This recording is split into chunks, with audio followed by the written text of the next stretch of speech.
On a rendez-vous rue de Pâté. On a encore combien de rendez-vous Le peuple avec nous. Le peuple avec nous. Et alors, vaccinez.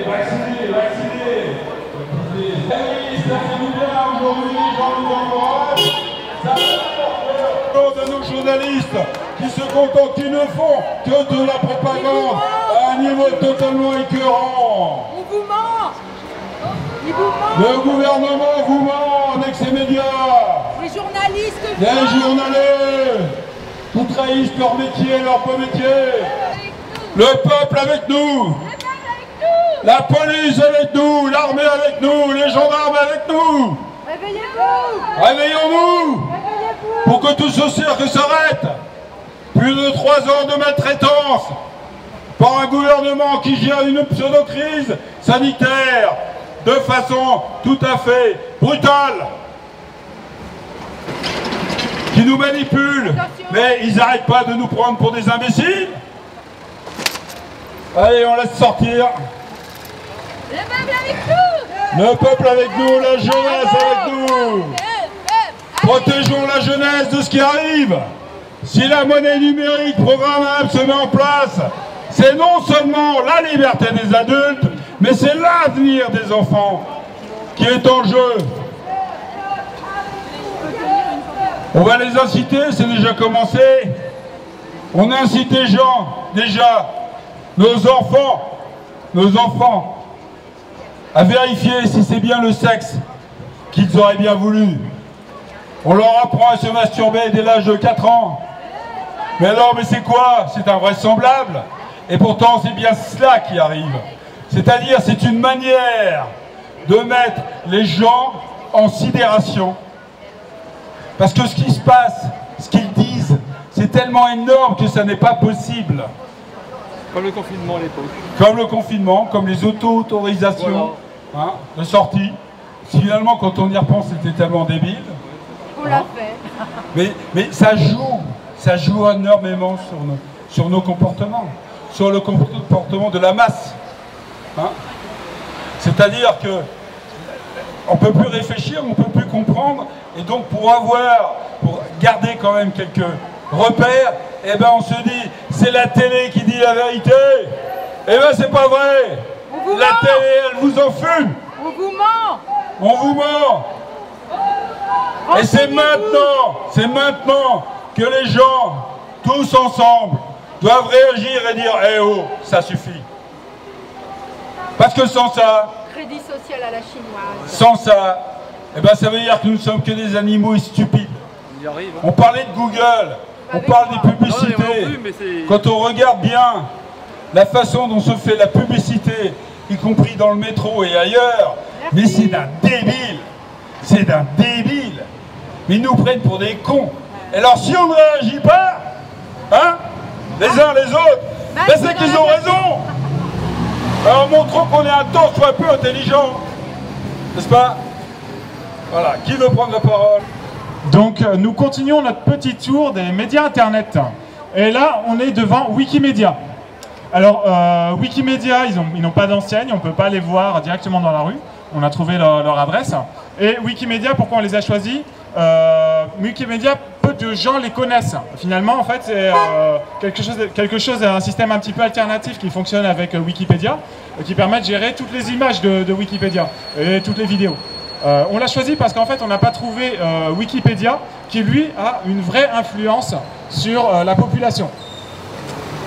Donc Wikipédia a été créé en 2001, donc voilà, c'est une ancienne entreprise qui a pris ses marques depuis longtemps et qui a une grande crédibilité auprès du public de par sa longévité, mais surtout de par son ampleur. Donc Wikipédia se dit comme étant une encyclopédie libre dans laquelle chacun peut participer à la construction de ce système, de cette encyclopédie gigantesque, et sur de très nombreux sujets. Chacun peut faire des recherches qui sont considérées comme étant vraies. Donc il y a une très grande confiance du public qui se fait en face de cette institution. Sauf que derrière cette façade, les choses ne se font pas aussi facilement qu'on pourrait le penser. C'est-à-dire que dès lors qu'on va sur quelque chose qui est un peu plus politique, dans lequel il peut y avoir de l'idéologie, c'est pas toujours évident de contrôler ce qui se passe. Parce que les personnes, les fiches des personnalités qui sont présentées ne sont pas écrites par la personnalité en elle-même, ce qui est normal parce que forcément elle se donnerait une image très positive. Donc il y a ce côté toujours très neutre qui est donné dans Wikipédia, elle est faite par différentes personnes, mais ces personnes n'ont pas le droit de faire un droit de réponse. Et parfois des informations qui sont fausses ou qui sont altérées vont être présentées dans ces pages, où ça peut être simplement dans la formulation, qui va donc faire passer une personne notamment pour, par exemple, complotiste, simplement parce qu'elle s'intéresse à des sujets qui ne sont pas autorisés.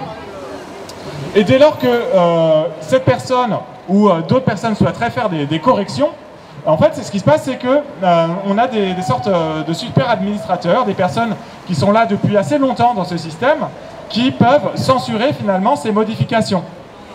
Et on arrive en fait à avoir des personnalités. Alors, l'une des personnes que moi je connais le mieux, parce que ça fait longtemps qu'elle se bat là-dessus, c'est François Asselineau, qui pendant longtemps n'a même pas pu avoir de page Wikipédia. Puis ensuite, lorsqu'il a pu avoir une page, tout était fait pour le décrédibiliser. Donc évidemment, il n'est pas du tout la seule victime de ce système, ça existe partout. Et aujourd'hui, on a un système très pervers qui met en place en fait Wikipédia pour créer des sources considérées comme étant sûres.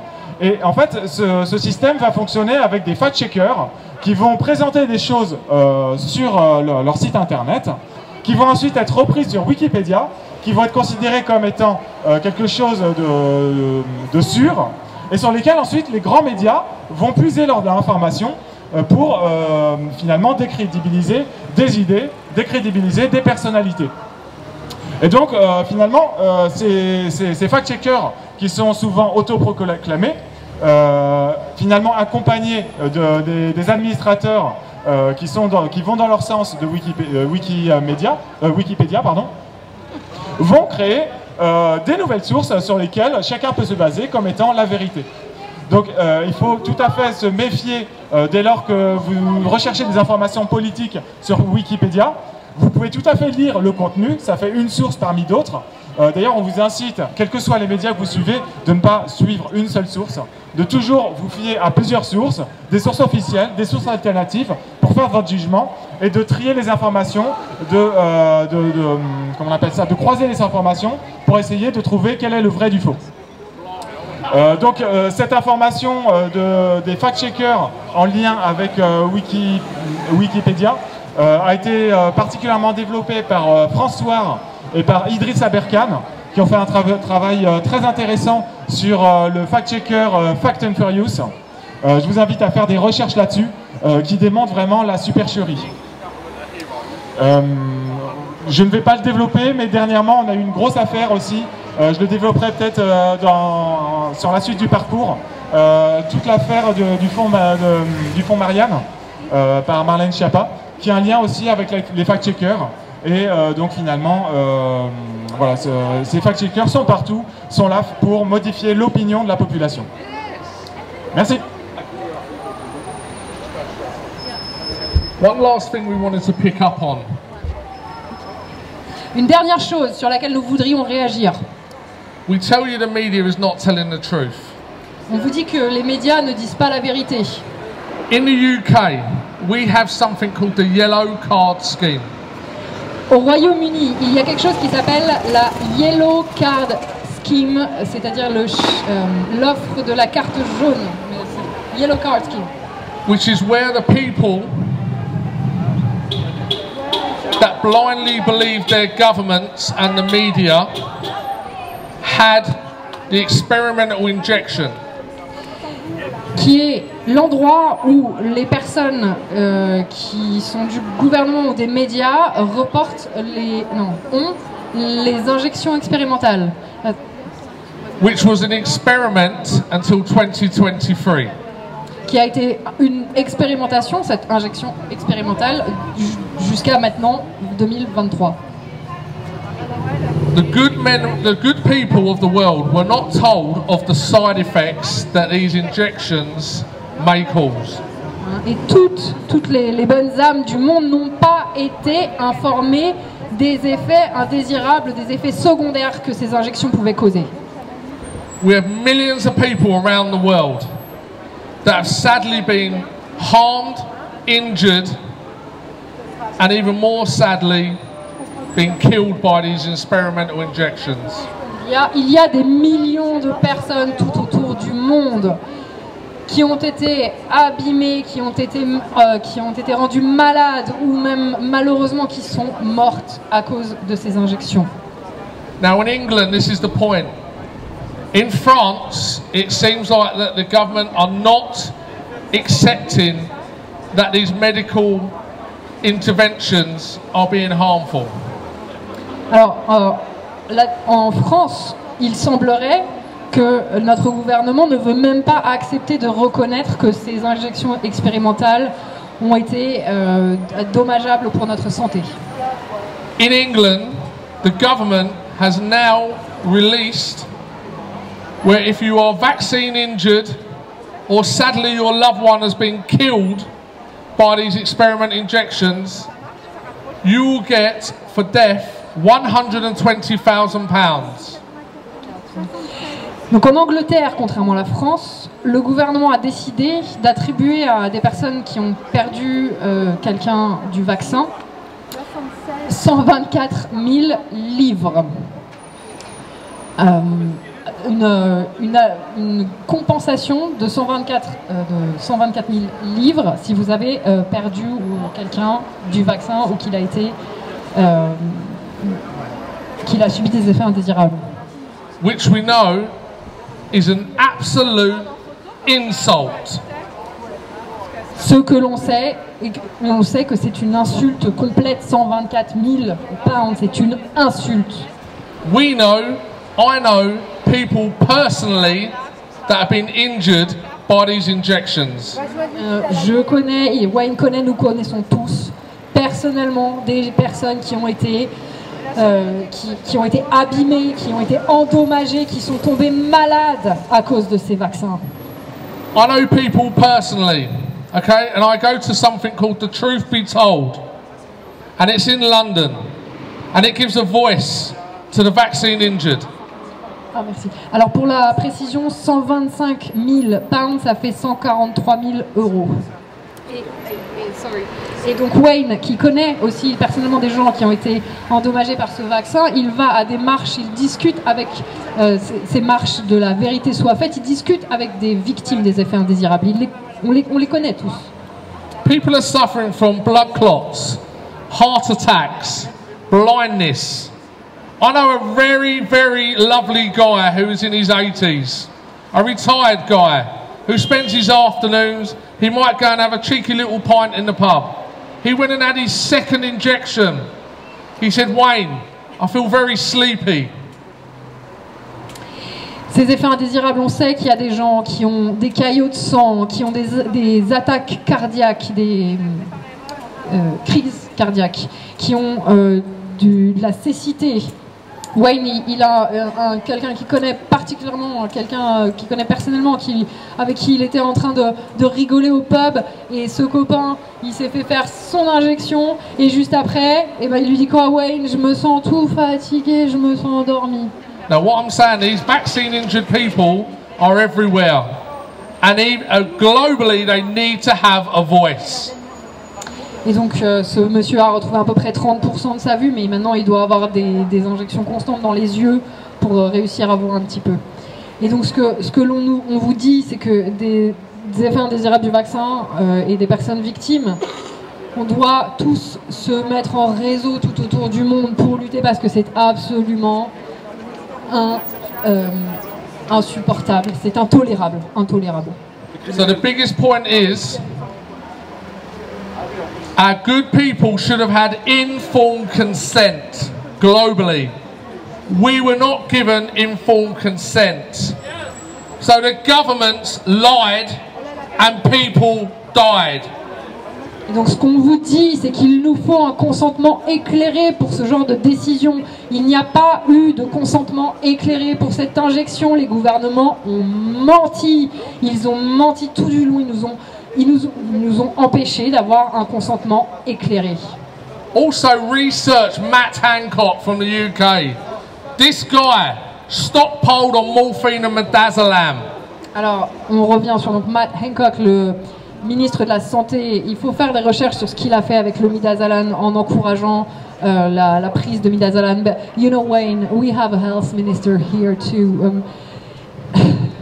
Do you know? Let me tell you a quick story about the health minister we had when the pandemic started in France. It was a woman. Her name is Agnès Buzyn. And she has an ex-husband at the moment of the start of the pandemic. Her ex-husband has been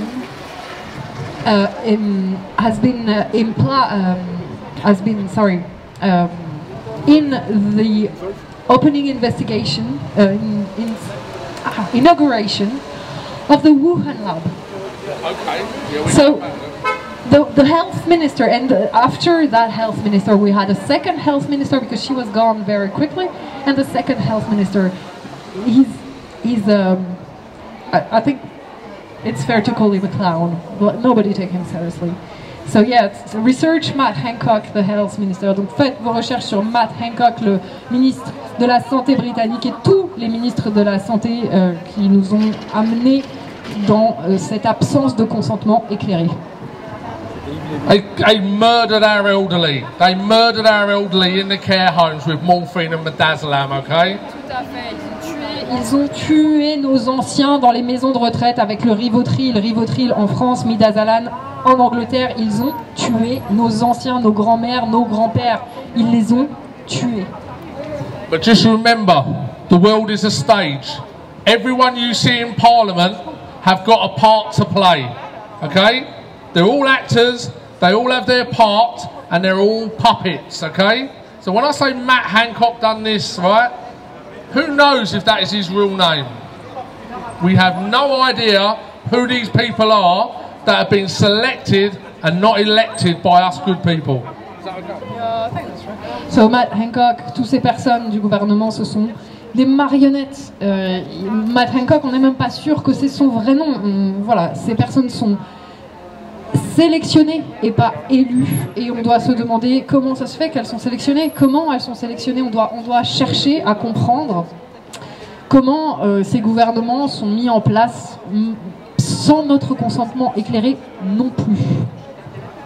I think that's it, we'll move on. One last thing is, whoever controls the media controls the mind. Qui contrôle les médias contrôle les esprits.